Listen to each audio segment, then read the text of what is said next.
$1,500. That's how much the average American wastes every single month without even realizing it. Small expenses here and there, subscriptions, dining out, impulse buys, it all adds up.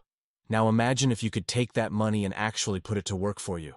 What if instead of wondering where your money went at the end of the month, you had a clear plan that covered your needs, allowed you to enjoy life, and still set you up for financial success?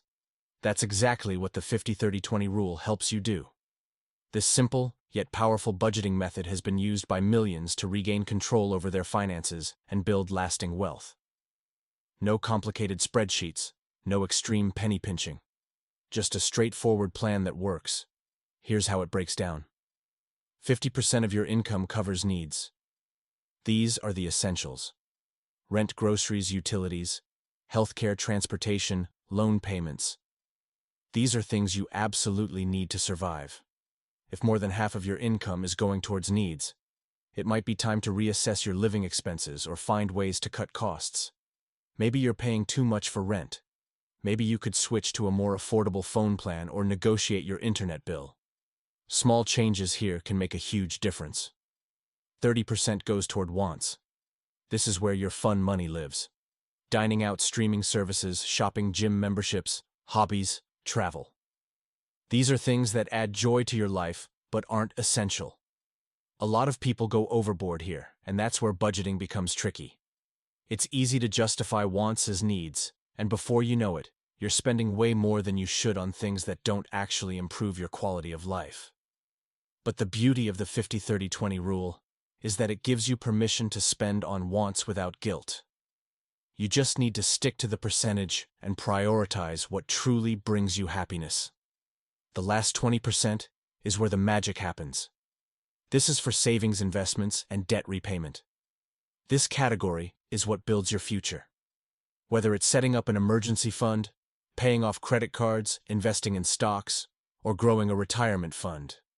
This portion of your budget is the difference between struggling and thriving. The mistake most people make is thinking they'll save whatever's left at the end of the month.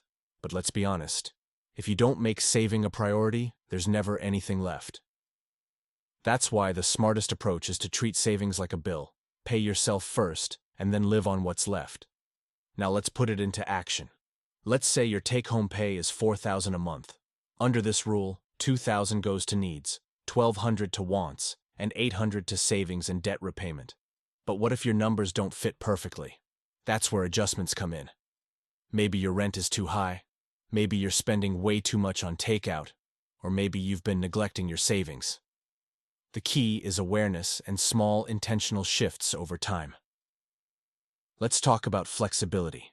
Because let's be real, life isn't one size fits all. Maybe you live in a city where rent takes up more than 50% of your income. That's okay. You might have to adjust your wants category down to compensate.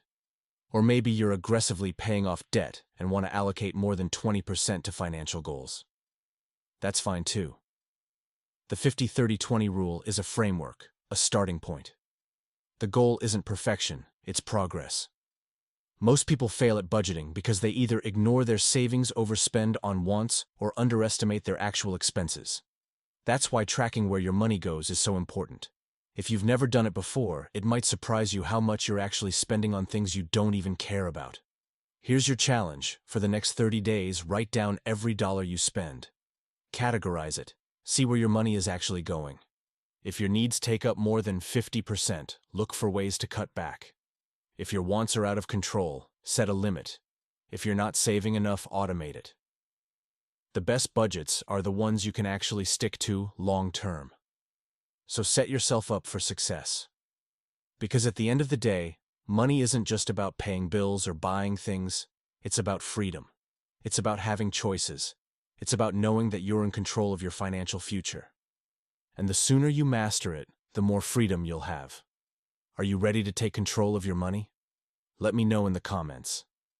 If this helped, don't forget to like, subscribe, and start building the future you deserve.